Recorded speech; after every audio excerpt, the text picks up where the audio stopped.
Le 31 janvier 2026, 3 millions de documents, 2000 vidéos et 180 000 photos ont été publiés par le ministère de la Justice américaine concernant l'affaire Jeffrey Epstein. Ce multimillionnaire américain a créé pendant près de 20 ans un réseau d'exploitation de filles mineures à l'échelle mondiale. On compte minimum 1200 victimes, des femmes, des filles, pauvres, perdues, prises au piège. De la France à Israël, à des présidents américains, Epstein côtoyait les personnes les plus importantes du monde entier. Qui a participé à ce réseau de prostitution de mineurs? Donald Trump a-t-il commis des actes criminels? Depuis une semaine, le monde entier découvre des visages, des emails, des vidéos glaçantes. On va essayer d'analyser tout ça ensemble et démêler le vrai du faux. Hello! Si vous ne me connaissez pas encore, je suis Anaïs, je suis avocate en Californie. Je suis rentrée en France pour décrypter l'actualité juridique sur YouTube. Et aujourd'hui, on va s'attaquer à un gros morceau puisque vous avez été hyper nombreux à me demander d'analyser tout ce qui est sorti par rapport à l'affaire Epstein. Ça va pas être une vidéo très légère. Ce que j'ai lu, ce que j'ai trouvé est très choquant. Il y a également pas mal de fake news sur les réseaux sociaux, donc on va revenir sur tout ça. Et d'ailleurs, vous êtes plein à m'avoir demandé de faire cette vidéo, notamment parce que vous comprenez pas l'anglais, vous savez pas le lire. Et si vous voulez apprendre l'anglais, c'est tellement important dans notre société actuelle, je vous conseille vraiment de passer par Anglify. J'en ai déjà parlé et d'ailleurs j'ai eu des super bons retours par rapport aux personnes qui ont commencé à apprendre l'anglais avec Anglify. Anglify, c'est un organisme de formation spécialisé dans l'apprentissage de l'anglais qui est moderne, efficace, avec des profs en direct et 100% personnalisé. Au début, vous passez un test de niveau et un test de personnalité. Comme ça, ils vous créent un programme 100% personnalisé, adapté à vous, à votre niveau, à votre emploi du temps, à votre manière d'apprendre, à ce qui vous intéresse, ce que vous aimez, vos objectifs, etc. Ensuite, on va vous proposer 2 coachs différents et vous allez choisir celui avec qui vous vous entendez le mieux, comme ça crée une vraie relation de confiance avec le prof. Et je trouve que c'est vraiment la force de Anglify, c'est leur coach. Ça se voit qu'ils sont passionnés, ils ont envie que tu apprennes, ils ont envie que tu progresses, ils sont à ton écoute, tu les retrouves toutes les semaines et je trouve que ça change vachement du cadre scolaire dont on a l'habitude. Comment ça fonctionne? Toutes les semaines, vous avez un cours en visio avec le coach que vous avez choisi, mais vous avez également un cours collectif et vous choisissez le cours collectif auquel vous voulez participer. Il y en a vraiment pour tous les goûts et il y a un calendrier avec les cours, les heures, etc. Vous avez par exemple cours de cuisine en anglais, cours de chant en anglais, de cinéma, de pop culture, etc. Les forces d'Anglify, c'est de voir un prof que vous aimez toutes les semaines, qu'il y a un véritable accompagnement pédagogique, c'est-à-dire qu'il vous suit, il connaît votre progression, il s'adapte à vous. Et les formations qui sont proposées par Anglify, elles sont certifiantes et elles sont éligibles au CPF. Avec mon lien, vous pouvez avoir un rendez-vous complètement gratuit et qui vous engage en rien avec un conseiller pédagogique de Anglify pour définir ensemble vos objectifs, votre plan, vos envies. Le lien il est en description, bien sûr c'est gratuit, ça n'engage en rien. Merci infiniment à Anglify de sponsoriser cette vidéo, ça m'aide énormément. Pour ceux qui connaissent pas l'affaire Jeffrey Epstein, je vous conseille d'aller voir ma vidéo que j'ai sortie en septembre concernant l'affaire. Très rapidement, Jeffrey Epstein, c'est un Américain de la classe moyenne qui est devenu multimillionnaire d'une manière assez flou et surtout il côtoyait les personnes les plus puissantes du monde, les dirigeants de plein de pays, les PDG des plus grosses boîtes du monde et il a notamment réussi à se mêler à ce milieu-là grâce à sa compagne Ghislaine Maxwell. Elle en fait elle bénéficiait de l'argent d'Epstein et lui il bénéficiait de son réseau et eux deux grâce à ça ils ont réussi à se créer une place très importante dans le milieu des hautes sphères et à eux deux ils ont construit un énorme trafic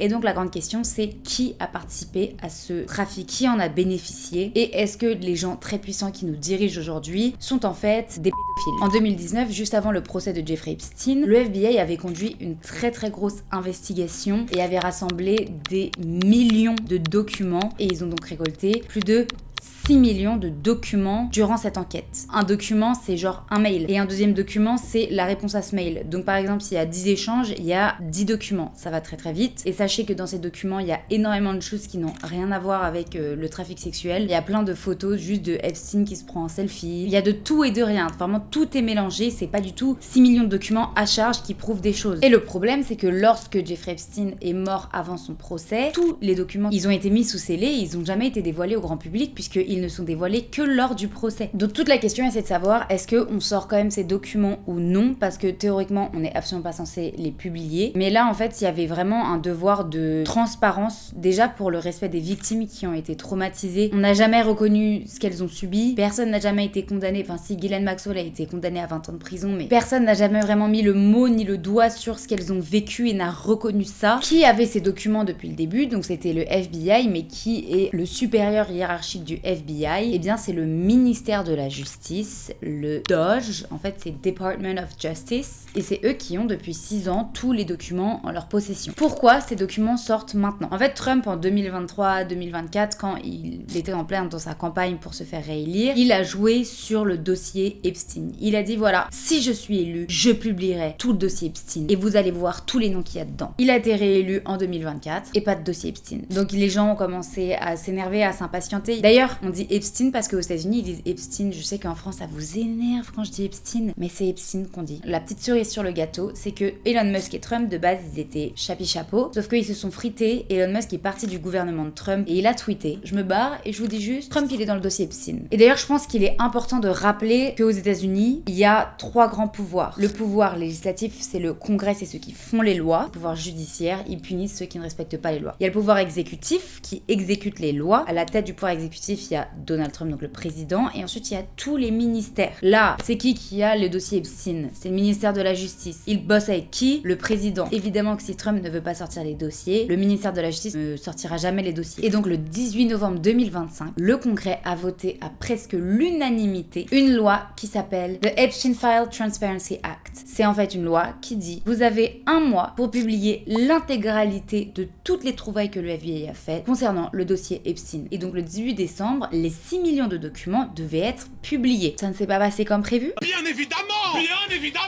Bien évidemment! Alors déjà, avant 2026, il n'y avait même pas 500 000 documents qui avaient été publiés sur les 6 millions.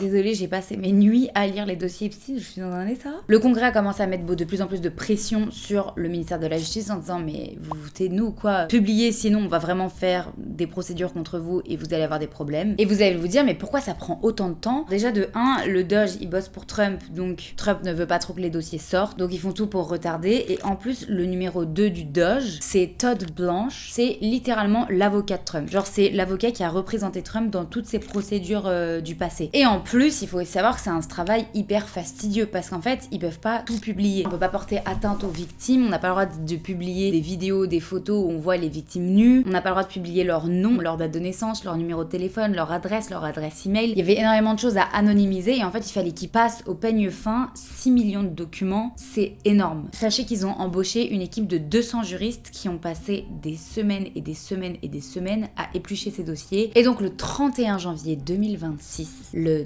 DOJ, the Department of Justice. Today we are producing more than 3 million pages, including more than 2,000 videos and 180,000 images. Ils ont donc publié en tout 3,5 millions de documents. Alors tout est publié sur le site du DOJ, vous avez juste à taper DOJ Epstein Files. Vous pouvez juste dire vous êtes majeur et ensuite vous avez accès à tout, c'est ouvert au public. Ensuite vous avez une petite barre de recherche et dans cette barre de recherche vous pouvez taper un mot et il vous mettra tous les documents qui contiennent ce mot. Par exemple si vous tapez Trump, vous verrez tous les documents qui contiennent le mot Trump. Le problème c'est qu'il n'y a aucune organisation, c'est même pas trié par photo, email, enfin en vrai c'est n'importe quoi. Le site il fait que de bugger, tu peux pas trop revenir en arrière, enfin bref, c'est un enfer. Et je pense qu'ils ont fait exprès de pas trop nous faciliter la tâche dans nos recherches. Ils ont un peu dit pouf, tenez, voilà, 3 millions de documents d'un coup, débrouillez-vous. Le deuxième problème, c'est que si vous avez fait les comptes, il y a environ la moitié des documents qui ont été publiés et le DOJ a annoncé qu'il ne publierait rien d'autre que c'était la dernière publication. Pourquoi? Eh bien apparemment, l'autre moitié des documents seraient des documents pornographiques, d'abus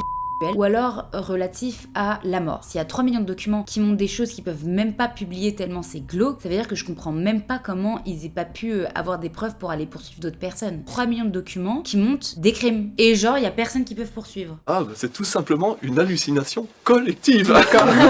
Et ensuite, quels sont les critères pour pouvoir publier ou non les documents? Qui a décidé? Est-ce que des personnes ont vérifié? Absolument pas. Tout ça, ça a été fait par le DOJ, sûrement avec l'aval de Trump. Il y a vraiment un très gros problème de transparence. Et en plus, c'est à quel point ces documents sont redacted. En fait, on met un trait noir pour anonymiser ce dont je vous parlais, vous savez, pour pas voir la tête de la victime. Je faisais ça aussi à mon cabinet. Avant un procès, on fait ça pour justement préserver les informations très privées des personnes qui sont mentionnées dans l'affaire. Mais là, il y a des pages entières qui ont été redacted. Et je me suis dit, mais pourquoi, par exemple, cette page entière, elle est redacted? Et pourquoi vous dites qu'il y a 3 millions de pages que vous pouvez pas publier? Dans ces cas-là, publiez-les toutes et rédactez tout. Genre, c'est quoi cette différence de critères. Je trouve ça extrêmement louche. Et d'ailleurs, normalement, selon la loi, les carrés noirs ne devaient protéger que les victimes. Les victimes, elles se sont insurgées, elles ont dit des choses sont redacted, c'est pas du tout pour nous, c'est également pour protéger les personnes qui ont commis ces crimes-là ou qui auraient commis ces crimes-là. Et d'ailleurs, au moment de la publication, le Doge a fait énormément d'erreurs sur l'anonymat de certaines victimes. C'est-à-dire qu'il y a plein de victimes qui ont vu leur nom ne pas être rédacté, leur date de naissance, leur adresse, qui se sont faites harceler suite à ça. Il y a même des photos nues de certaines victimes qui ont été publiées, et ça c'est une énorme atteinte à la protection des victimes, c'est totalement anticonstitutionnel. Alors voilà, les victimes elles sont immédiatement insurgées, ils ont enlevé ces documents puis ils les ont republiés redacted, mais le mal est déjà fait, et ça a également un gros impact chez les MAGA, Make America Great Again, donc le camp Trump. Plein de personnes qui soutenaient Trump à l'origine, qui sont en train de lui tourner le dos. En fait, son piège est en train de se refermer sur lui. Qu'est-ce que dit le Doge pour se défendre? Todd Blanche, il a dit qu'il protégeait les victimes et surtout les victimes, qu'ils n'ont absolument pas protégé Donald Trump, qu'ils ont été impartials. We did not protect President Trump. We didn't protect or not protect anybody. Ils ont également protégé la procédure parce que voilà, on peut pas tout publier publiquement quand il y a des procédures ou des enquêtes en cours pour respecter ça. Ils ont également dit, alors attention, vous allez voir, il y a des choses qui vont sortir sur Trump qui sont totalement fausses, donc faut pas trop les prendre en compte. On va revenir dessus plus tard. Et Todd Blanche finira par dire There's a hunger or a thirst for information that I do not think will be satisfied by the review of these documents. Il y a une nouvelle, le Congrès qui était pas du tout content non plus. Ils ont réussi à obtenir l'accord pour pouvoir feuilleter les 3 500 000 documents qui ont été publiés, mais sans les redacted, sans les blocs noirs. Ils vont s'assurer que tous les documents qui sont sortis, les carrés noirs, ils protégeaient seulement les victimes et pas les personnes qui auraient commis des crimes. Là, au moment où je tourne la vidéo, on est mardi matin, donc ils ont juste commencé à feuilleter les documents hier, et il y a déjà 6 hommes qui auraient commis des crimes qui ont été protégés dans ce qu'ils ont feuilleté. Qu'est-ce qui est sorti? Vous vous doutez bien, je n'ai pas eu le temps de lire les 3 500 000 documents, mais j'ai essayé de regarder le plus de choses possible. On en saura plus évidemment dans le futur et plus le temps passera, plus on découvrira des choses. Mais en tout cas, voilà tout ce que j'ai appris pour l'instant. Et avant de rentrer dans le vif du sujet, un nom ne veut pas dire que la personne a participé à un réseau. Il y a des milliers, voire millions d'échanges de mails où ils parlent de qu'est-ce qu'on mange demain, tiens, est-ce qu'on peut prendre un rendez-vous pour parler de ça? Enfin voilà, et Jeffrey Epstein, c'était un businessman, il parlait tout le temps avec des gens du monde entier et il était pas en train de faire que son trafic sexuel. Alors après, la grande question c'est, ok, ils l'ont pas fait, mais est-ce qu'ils savaient qu'ils côtoyaient un pédophile et un mec qui était à la tête d'un énorme réseau de trafic de mineurs. Surtout à partir de 2008-2009 quand il a été condamné, c'était sur internet. Donc toutes les personnes qui l'ont côtoyé allègrement après 2009, c'est des personnes qui n'en avaient rien à faire. Ces documents, ils n'ont pas permis de prouver qu'il y avait une liste d'Epstein et que Epstein faisait chanter des personnes, notamment les photos et les vidéos de V. Mais par contre, elle a permis de se rendre compte que Epstein, il avait un réseau absolument démentiel. Il côtoyait des princes, des princesses, les dirigeants de tous les pays, les hommes qui ont créé les plus grosses entreprises au monde, Microsoft, PayPal, les plus grosses banques, etc. J'ai lu d'ailleurs pas mal d'emails dans lesquels on le contacte pour avoir des conseils financiers, des conseils d'investissement, des conseils politiques, mais également des conseils par rapport à des crimes. Par exemple, il y avait un email où c'était quelqu'un qui disait voilà, j'ai un copain, il est dans des affaires de V, qu'est-ce que t'en penses, etc. On se rend également compte en parcourant ces documents qu'il y a vraiment une déconnexion totale de l'élite. Ils se font des dîners sur des îles, ouais je t'envoie un hélico, ouais je t'envoie un yacht. Il y a vraiment nous et eux, on n'a pas la même vie quoi. Concernant les victimes, les crimes, etc. Alors cette partie-là, je vous préviens, elle est assez dure. Ça a été assez dur pour moi de feuilleter ces documents. Je vais essayer de vous retranscrire un petit peu ce que j'ai vu. Si vous voulez passer cette partie sur les victimes, allez directement à la partie sur les noms des personnes connues impliquées. Trigger warning. Alors déjà, il y a plein de photos et de vidéos de femmes très jeunes. Alors évidemment, il y a des petits carrés noirs, on les voit pas, mais il y en a plein qui sont dans le bureau d'Epstein. Il y a des filles très jeunes, il y a une vidéo d'une fille, on voit, elle est en train d'acheter des bonbons. Il y a des centaines et centaines et centaines de photos et de vidéos comme ça où on voit des jeunes filles sur son île, en Floride, à New York, etc. Et en fait, je sais pas, de voir ça à la chaîne, c'est assez impressionnant. On se rend compte à quel point elles étaient partout et tout le temps là. Il y a également énormément de plaintes qui ont été déposées au FBI, qui ont été publiées. Le FBI, il a bien dit, alors attention, ce ne sont que des plaintes, plainte, donc il peut y avoir des mensonges, il peut y avoir des choses qui ne sont pas crédibles. Personne n'a été reconnu coupable, rien n'est avéré vrai, donc je vais parler au conditionnel pour me protéger. Mais il y a quand même un truc, c'est que si tu as des centaines de filles qui viennent te témoigner toutes la même chose, pourquoi les mêmes noms sortent? Pour moi, ça me semble lunaire de dire non, ce n'est pas vrai puisque ce n'a pas été prouvé. À partir du moment où tu as des milliers de témoignages qui sont les mêmes, parce qu'elles détaillent exactement comment elles sont faites V, par qui, comment ça s'est fait, il y avait qui. Il y a d'ailleurs un tableau dans lequel on voit plein de témoignages différents et les mêmes noms ressortent dans ce tableau-là, mais c'est affligeant. Donald Trump ressort énormément dans ces tableaux-là de victimes. Il y a un autre tableau sur lequel je suis tombée, on voit plein de victimes. La première colonne, c'est âge quand elles ont été contactées. 15, 14, 15, 15, 17, 16. On voit également dans le tableau le nombre de massages qu'elles ont fait, comment ça s'est passé, qui les a introduits, comment on les a recrutées, est-ce qu'elles ont dû recruter d'autres personnes. Je vais pas vous lire toutes les plaintes parce qu'il y en a énormément et elles sont toutes similaires, mais voilà, il y en a vraiment des centaines et des milliers. C'est extrêmement choquant, ça va dans les détails, c'est cru, je sais même pas quoi dire.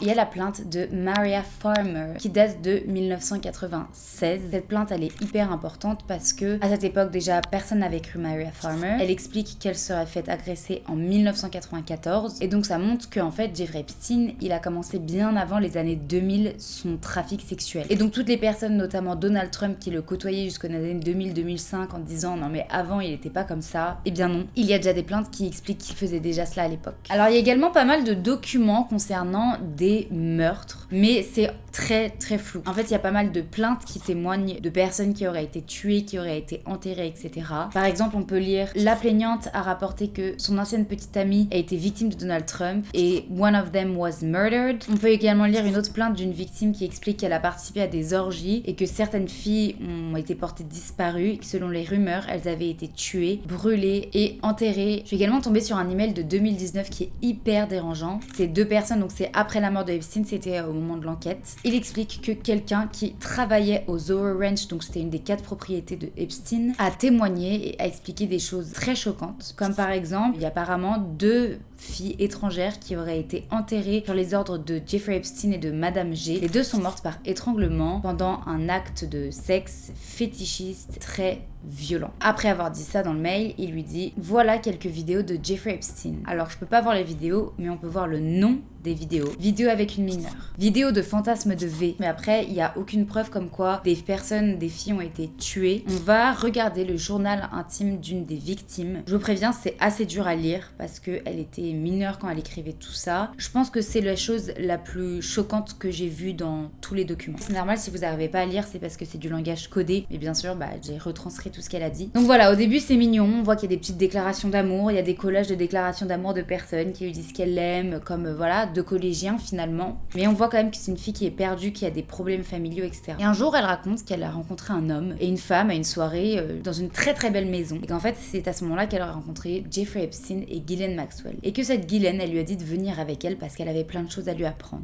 Et après, les pages, elles commencent à devenir de plus en plus sombres. Elle fait pas mal de collages en fait de magazines où elle dit chercheur d'âme, elle barre seeker et elle a écrit stealer, donc voleur d'âme. Personne ne peut vous préparer à cette merde. Je suis tellement putain de perdu. Jeffrey me traite comme si j'étais sa propriété spéciale. Joe Gibbs est très gentil, mais Dan Snyder est un porc. Joe Gibbs, c'est un ancien entraîneur de football. Et Daniel Snyder, c'est également un ancien entraîneur de football. Et elle lâche pas mal de noms de personnes, des hommes bien plus âgés qu'elle. Ensuite, elle parle des autres filles. Elle dit les autres filles sont cool, mais il y en a 3 que je déteste. Elle fait la liste ensuite de plein de noms. Mr. Muddy, Mr. Robert, Mr. Sant, Mr. Lowidge, Mr. Sechi, Mr. Mokpa. Ensuite, elle explique qu'elle a été virée d'un voyage avec Jeffrey et Ghislaine et d'autres hommes, puisque Mr. Blake l'aurait mordu et après il l'aurait balancé sur le sol. Il y avait du sang partout sur le tapis de Jeffrey et apparemment c'était elle le problème suite à ça puisqu'elle aurait été trop dramatique et donc ils l'ont virée du trip. Il y a des pages, c'est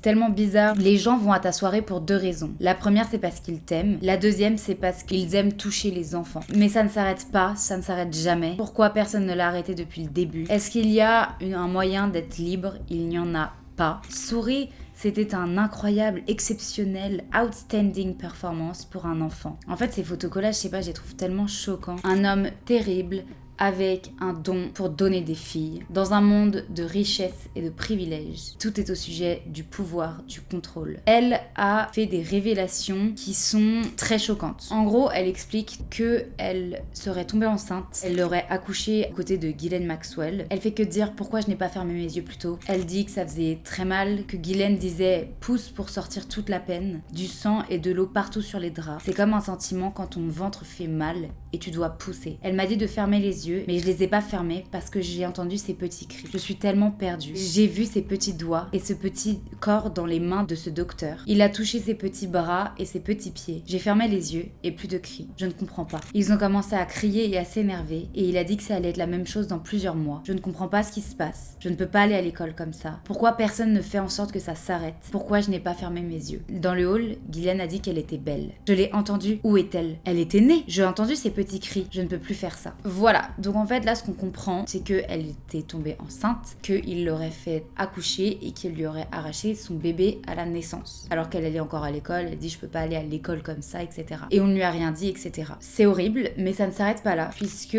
la page d'après, elle écrit « Il avait raison. Quelques mois plus tard, 2 petites lignes roses se sont dessinées et c'était positif. J'ai envie de mourir. Pourquoi ne m'a-t-elle pas protégée ?» Donc en fait, quelques mois plus tard, elle est à nouveau tombée enceinte. Mais tant que je porte ce que tu veux, il n'y a pas de respect pour moi en tant qu'être humain. Je ne suis rien d'autre que ta propriété et ton incubateur. Je ne ferai plus jamais confiance à un homme. Je sacrifie tout, je donne tout et je donne tout par peur et toi tu prends tout de moi. Tu veux que je continue. Ce n'est pas surprenant, mais ça n'existe pas un enfant prostitué. Ce sont des enfants, ils ne peuvent pas consentir. S'il te plaît, libère-moi de cette torture et de cet enfer. Et ensuite, la suite de son journal, elle dit « Je suis contrôlée par Jeffrey tout le temps et maintenant il veut aller à New Mexico et l'école, j'en peux plus de garder ce secret. » Et ensuite, elle dit « Écoutez bien, des gènes supérieurs? Pourquoi moi ? Ça n'a aucun sens. Pourquoi la couleur de mes cheveux et de mes yeux? Je trouve que ça fait très nazi. Mais quand je pense à toutes ces stupides théories qu'il a dans sa tête, ça fait sens. Ils me font jouer du piano et me convainquent que je vais créer les parfaites progénitures. La personne que j'étais avant qu'il me fasse comme un humain incubateur me manque. Donc en fait là elle est en train d'expliquer que c'est un incubateur, donc c'est-à-dire comme si on aurait mis le sperme de Epstein dans elle et peut-être je crois des ovaires, enfin des cellules de Ghislaine Maxwell. Il lui faisait faire ça pour qu'elle engendre des enfants et qu'ensuite ils aient une descendance avec des meilleurs gènes. Et ça c'est quelque chose qui est pas mal revenu dans le dossier Epstein, c'est son plan de reproduction avec une génétique supérieure pour propager son ADN qu'il estime supérieur aux autres. Il a financé énormément de projets pour améliorer la génétique, il avait beaucoup de discussions très scientifiques, etc. Et selon les rumeurs, en fait le ranch du New Mexico c'était justement pour pouvoir créer sa nouvelle progéniture et ça aurait été là-bas qu'apparemment il aurait voulu mettre son plan en action. Maintenant, à part ce témoignage de cette petite fille qui explique qu'elle serait tombée enceinte 2 fois de Jeffrey Epstein et il lui aurait arraché 2 fois son enfant à la naissance, on n'a pas d'autres informations à ce sujet-là. Pourquoi personne ne peut m'aider? Ghislaine n'est plus là. Je suis tellement perdue et mon cœur est brisé. Est-ce que c'est ça ma destinée? Et la dernière photo qu'on a, c'est une petite fille avec un bouquet de fleurs. Je vous ai pas lu tout ce qu'elle a dit dans son journal, mais j'ai trouvé ça extrêmement perturbant. Au début, quand j'ai entendu dire qu'il y avait des rumeurs concernant Epstein qui voulait produire un truc génétique, etc., je me suis dit, ça doit être une fake news d'internet. Mais c'est vrai que quand on lit ce journal intime avec tous les collages qu'elle fait, la manière dont elle écrit, etc., les détails qu'elle donne, c'est au-delà de tout ce que je pouvais imaginer. C'est littéralement des machines à reproduire. Elles avaient 15 ans, 16 ans. Il y a un autre témoignage qui est de Virginia Giuffre, donc c'était une des premières victimes à avoir parlé publiquement, à avoir dénoncé cette affaire, etc. Et d'ailleurs, elle s'est suicidée l'année dernière alors que c'était la personne la plus impliquée pour dénoncer tout ce qui se passait. Dans son livre Post-Mortem, elle a expliqué que en 2002, Epstein et Maxwell lui avaient demandé de porter leur enfant dans le cadre de ce qu'elle avait décrit comme un arrangement de type servante écarlate. Bah même voilà, s'il n'y a pas de preuves qui ont été confirmées, tout ça doit être au conditionnel, on ne sait pas si c'est vrai, etc. Je vois même pas comment une enfant de 16 ans pourrait écrire tout ça. En plus, tout est en langage codé. Ça a dû lui prendre un temps fou. Comment elle aurait pu inventer ça? Pourquoi elle aurait inventé ça? Elle a rien à gagner. C'est littéralement une petite fille qui écrit. Au début, elle collait ses lettres d'amour, etc. J'avoue que... Voilà, grosso modo, concernant voilà, les témoignages des victimes, etc. Je vous en lirai pas plus. Je voulais seulement vraiment insister par rapport au témoignage de la fille dans son journal parce que là, on apprend un nouvel élément qui aurait été par rapport à la génétique de Epstein. En dehors de ça, c'est des témoignages de V qui sont tous plus choquants les uns que les autres, qui détaillent exactement ce qu'il aurait fait, comment il l'aurait fait. C'est à vomir, c'est inhumain. les noms qui sont sortis. Donc déjà, on va commencer dans la catégorie États-Unis, car oui, vous allez voir, ça touche plein de pays différents. Alors commençons par Elon Musk, qui a toujours voulu que les dossiers Epstein soient révélés. Il a d'ailleurs tweeté en septembre 2025 que Jeffrey Epstein avait essayé de l'inviter sur son île et qu'il avait toujours refusé. Et il a d'ailleurs dit qu'il allait payer si certaines victimes voulaient porter plainte, mais qu'elles avaient peur de l'argent, des lawsuits, etc., de ce qu'elles risquaient. Il était prêt à leur payer tous les frais légaux. Et bien Elon Musk, il aurait menti en disant que il a toujours refusé d'aller chez Epstein, puisqu'on voit pas mal de petits échanges de mails dans lesquels ils essayent de se mettre d'accord pour une date pour aller sur son île. Et on peut d'ailleurs lire en 2012-2013, donc c'est-à-dire après que Epstein a été condamné pour trafic sexuel, quelle nuit jour aura lieu la fête la plus débridée de ton île. Et Jeffrey Epstein lui aurait d'ailleurs dit: il y aura toujours de la place pour toi. Il y a notamment le fondateur du groupe Virgin, Richard Branson. Son nom apparaît des centaines de fois dans le dossier. Richard Branson a envoyé un email en 2013 à Epstein répondant qu'il était ravi de le voir et qu'il serait ravi de le voir à chaque fois qu'il sera dans la région, à condition qu'il ramène son harem. Et d'ailleurs ça c'est un truc qui est vachement revenu. Jeffrey Epstein, il communique avec énormément d'hommes comme si c'était un Mac. Il y a plein d'hommes qui lui disent: ouais, t'aurais une fille russe à me passer, t'aurais une fille comme ça à me passer. C'est quoi son CV en gros? Est-ce qu'elle est discrète? Ensuite, l'ancien ministre de la justice américaine, William Barr, il y a une victime qui a déclaré qu'elle était chez Epstein pour un événement de mannequin et que ce soir-là, elle a croisé William Barr et cet homme lui aurait dit qu'il voulait la revoir la prochaine fois qu'il viendrait chez Epstein. Et cette même victime a affirmé que William Barr était présent lors de certains abus de Jeffrey Epstein. Il y a également des CEO de grosses banques, des milliardaires, des gros hommes d'affaires, etc. Enfin bref, je vous la fais short, c'est plein de mails de ce genre-là. Ensuite, parlons de mon cher Donald Trump. Alors je vous rappelle que Donald Trump, pour lui, l'affaire Epstein, c'est un canular démocrate. Pourtant, c'est lui qui en parlait au moment des élections et qui s'est servi de ça pour être élu. Donald Trump, on sait déjà que c'est quelqu'un de très grossier, qui a eu des comportements violents envers les femmes. On se rappelle d'une vidéo où il dit qu'il peut faire ce qu'il veut des femmes si il les attrape par la chatte. Whatever you want. Grab him by the pussy. I could do anything. C'est également quelqu'un qui a été condamné en civil à avoir agressé sexuellement des femmes, mais il a quand même été élu. Alors déjà, Trump, il a dit qu'il n'a jamais vraiment été ami avec lui. Pourtant, dans les années 2000, ils sont BFF, ils sont tout le temps ensemble, à plein de soirées. Et en plus, son nom apparaît dans le dossier Epstein des milliers de fois. New York Times a sorti d'ailleurs une enquête un peu à ce sujet-là, et il a expliqué que Jeffrey Epstein et Trump, ils dînaient plusieurs fois par semaine ensemble avec des mannequins très jeunes, que les deux s'appelaient très régulièrement, qu'ils se voyaient même plusieurs fois par jour parfois. Ensuite, dans des mails de 2015 entre un journaliste Michael Wolff et Jeffrey Epstein, ils se disent voilà, apparemment CNN, ils vont poser des questions à Trump par rapport à Epstein, et Michael Wolff, il dit t'inquiète, il va se décrédibiliser lui-même. Si Trump dit qu'il n'a jamais été chez toi ou qu'il n'est jamais allé dans ton avion, c'est un avantage pour nous. En plus, j'ai trouvé un autre email qui dit que Trump était dans un jet privé de Epstein, seul avec Epstein et une femme de 20 ans, et il dit que Trump était dans l'avion de Epstein bien plus de fois que ne le savaient les autorités. Ensuite, on apprend que Donald Trump savait très bien ce que Epstein faisait dans des échanges entre Michael Wolff et Jeffrey Epstein. Michael Wolff dit tu penses qu'il savait par rapport aux filles? Et Jeffrey Epstein dit bien sûr qu'il savait. Il a d'ailleurs demandé à Ghislaine d'arrêter. En 2017, Jeffrey Epstein, il apprend par mail qu'un article est en train d'être écrit sur Jeffrey Epstein et Trump concernant une agression sexuelle remontant à 1994. Wolff lui dit dans le mail eh ben franchement, si quelqu'un peut faire passer quoi que ce soit sur silence, c'est bien Donald Trump. Ensuite, Jeffrey Epstein, il a dit à une femme les victimes ont passé des heures dans ma maison avec lui et il n'a jamais été mentionné. Il y a également pas mal de plaintes à l'encontre de Donald Trump, des plaintes qui sont très violentes, notamment une plainte anonyme au FBI dans laquelle une jeune femme dit que Trump l'aurait abusée quand elle avait 13 ans, plusieurs fois, dont des V. Elle a abandonné les poursuites en 2016 et elle explique qu'elle aurait mordu Trump pendant qu'elle lui faisait une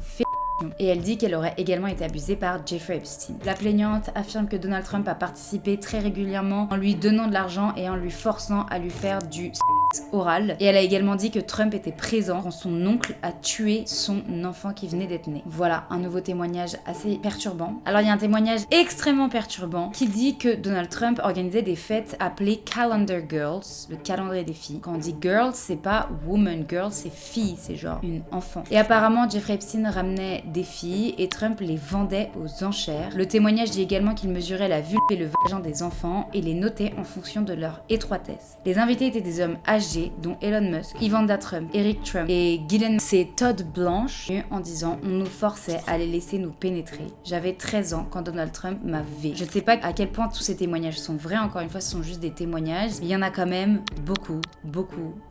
Ah oui, toutes les victimes, elles disent également que elles ont jamais parlé puisque les hommes les menaçaient en disant « Si tu parles, je vais détruire ta famille, je vais détruire ta vie, etc. » Les victimes se disaient que c'était même pas la peine de parler. Quand elles ont essayé de parler, voilà où on en est aujourd'hui. Personne n'est enfermé. Dans les mails, on peut voir également que Jeffrey Epstein, il avait une dent contre Trump à partir d'une certaine date. Il se fout de la tête de Trump, mais un nombre de fois par mail. Il discute également pas mal avec Steve Bannon. C'était rien d'autre que le conseiller de Donald Trump. Steve Bannon, il lui dit « Mec, je viens de le convaincre d'imposer 400 milliards de dollars de droits de douane à la Chine. » Epstein se moque également de Trump avec Larry Summers. C'est l'ancien secrétaire au Trésor des États-Unis, donc c'est un homme très haut placé. Et d'ailleurs, je vous l'avais pas lu, mais dans le journal de la victime, elle dit qu'il c'est un putain de gros dégueu. En vrai, c'est tellement horrible. Elle a listé tellement d'hommes dans son journal intime qui lui ont fait des trucs horribles. Ça me fait tellement mal au cœur pour elle. Enfin bref. Epstein dira à Larry Summers par mail « Ton monde ne réalise pas à quel point il est débile. »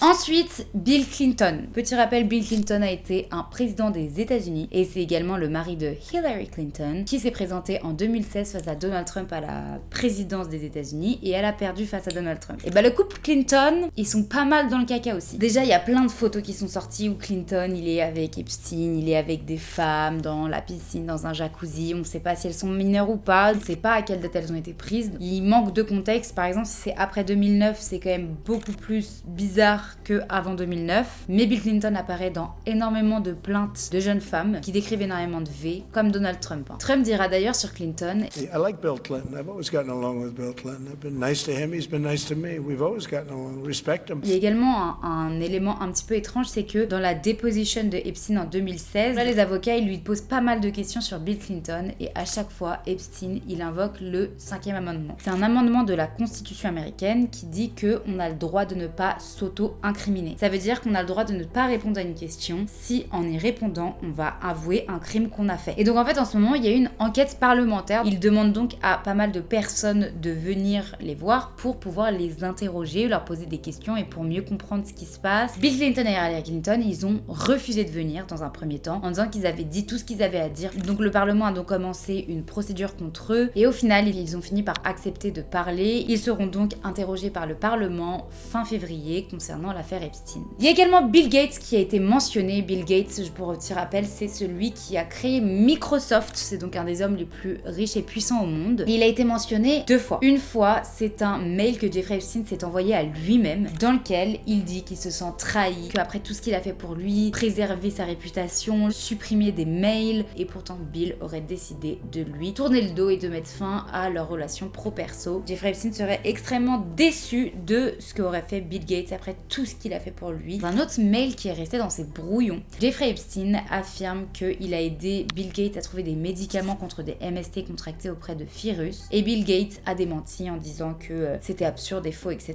Par contre, il y a l'ex-femme de Bill Gates qui a témoigné, elle, en disant que la relation Bill Gates-Jeffrey Epstein a joué un rôle dans leur divorce, et elle a dit qu'il incarnait le mal. L'affaire Epstein a également éclaboussé l'Europe. Alors d'abord, il y a la Princess Mette Mary qui est la future reine de Norvège. Il y a eu pas mal de mails qui sont sortis entre elle et Jeffrey Epstein dans lesquels elle dit qu'il est charmant. Elle lui demande d'ailleurs, est-ce que c'est inapproprié pour une mère d'un enfant de 15 ans de suggérer comme fond d'écran une image de 2 femmes nues avec une planche de surf devant. Ils se marrent tous les deux, ils sont copains-copains. Son nom apparaît quand même plus de 1000 fois dans les fichiers. Et bien sûr, tout ça, c'est bien après 2009. Donc bien après qu'il ait été condamné et que ce soit public que c'était un prédateur sexuel, un pédophile. Elle avoue avoir tapé son nom en 2011 sur internet et qu'elle avait été horrifiée. Et pourtant, en 2012, elle lui a envoyé que Paris était la capitale de l'adultère et que les Scandinaves font les meilleures femmes au monde. Le Royaume-Uni maintenant. Alors il y a l'ancienne ambassadeur du Royaume-Uni aux États-Unis, Peter Mandelson. Son nom apparaît plein de fois. Il est d'ailleurs dans des photos, etc.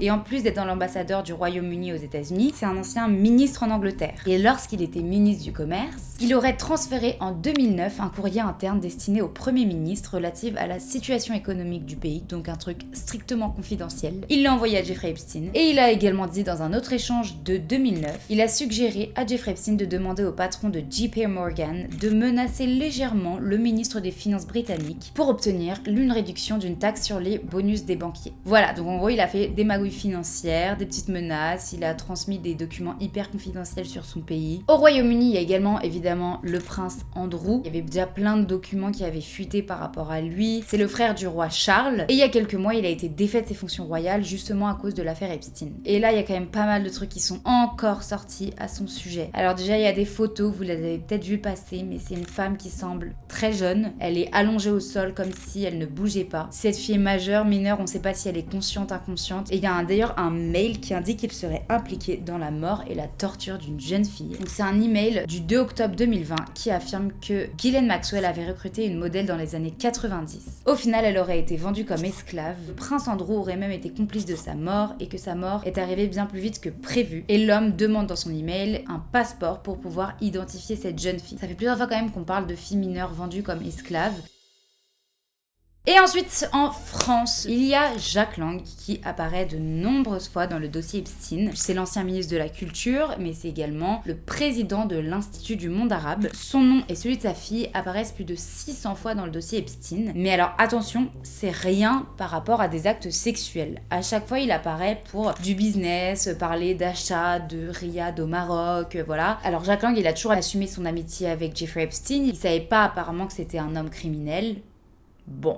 Et suite à ça, il a quand même proposé sa démission de la présidence de l'Institut du monde arabe. Et il y a également la fille de Jack Lang qui est mêlée à cette affaire. Déjà, Jeffrey Epstein, il aurait été très généreux avec cette famille, je sais pas trop pourquoi. Il a créé une société avec la fille de Jack Lang dans les îles Vierges que la fille de Jack Lang n'a jamais déclarée. C'est juste de l'évasion fiscale. Jeffrey Epstein, c'est lui qui a mis tout l'argent dans la société et Caroline Lang, elle a mis 0. Donc ils ont créé une société tous les deux, elle a fait aucun apport, il a tout apporté. La société, elle a quand même une valeur aujourd'hui de 1,4 million de dollars. Jeffrey Epstein, il a modifié son testament 2 jours avant de mourir et dans son testament, il a versé 5 millions de dollars à Caroline Lang. Je sais pas ce qu'elle a fait, mais il l'aimait vraiment bien. Le gros problème de tout ce dossier, en tout cas c'est ce que le Doge dit, c'est que il n'y a pas assez pour incriminer qui que ce soit. Je comprends pas pourquoi il n'y a pas d'enquête qui est plus poussée. Je comprends pas pourquoi il dit qu'il n'y a pas assez. À partir du moment où il y a des dizaines, voire centaines, voire milliers de témoignages qui disent la même chose, comment ça peut ne pas être assez? Je pense quand même que ça va pas s'arrêter là cette histoire parce que le Congrès ils ont l'air très déterminés à vouloir pousser les choses, les victimes aussi elles se laissent pas faire et surtout qu'il y a une énorme défiance des Américains face à leur gouvernement. Il y a plus de 7 Américains sur 10 qui pensent que le Doge, le gouvernement leur cache quelque chose sur l'affaire Epstein. Concernant Ghislaine Maxwell, elle est en prison pour 20 ans et elle veut absolument sortir. Alors déjà elle a été transférée au Texas dans une prison hyper chill, tout est ouvert, elle peut même avoir un animal de compagnie et elle a eu ça après cette entretenue avec Todd Blanche, le numéro 2 du ministère de la Justice. Au moment où je tourne cette vidéo, elle a eu une audition par le Congrès. Je vous rappelle que le Congrès, il auditionne plein de gens pour essayer d'en savoir plus, etc. Elle a directement invoqué le 5e amendement en invoquant son droit à ne pas être incriminée. I invoke my Fifth Amendment right to silence.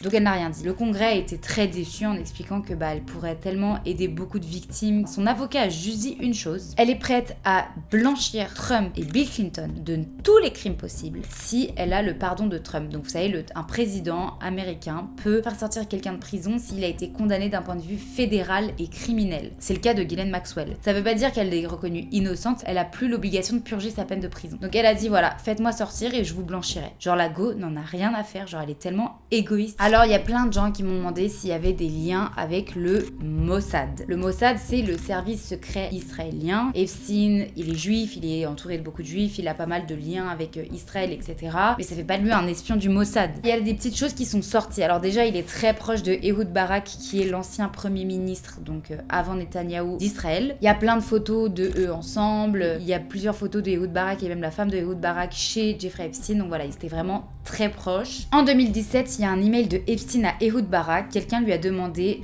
de l'aide pour obtenir un agent du Mossad pour faire des investigations assez sales. Donc voilà, on sait pas trop ce que ça veut dire, mais il y a cet email là. Il y a un autre email de 2018 dans lequel Epstein demande à Barak: rends ça bien clair que je travaille pas pour le Mossad, avec un petit smiley. Voilà ses liens avec Ehud Barak. Il y a un rapport du FBI en 2020 qui écrit que la source du FBI, elle est convaincue Epstein c'était un espèce d'agent du Mossad et que il a été entraîné pour être un espion. Il y a plusieurs témoignages d'agents qui concluent que effectivement il avait sûrement des liens avec le Mossad. En fait, encore une fois, rien n'est sûr, on sait pas trop. Ensuite, il y avait beaucoup de rumeurs de cannibalisme et de rituels sataniques. Ça a envahi internet, mais en vrai, il y a presque rien là-dessus. Le mot cannibalisme arrive plusieurs fois dans le dossier, mais en fait, ça n'a rien à voir avec Epstein. Et il y a seulement une chose que j'ai retrouvée, c'est le témoignage d'un homme qui explique qu'il a été V sur un yacht et qu'il a décrit des bébés tués, que leurs intestins ont été enlevés et que certaines personnes auraient mangé ces intestins de bébés. Voilà,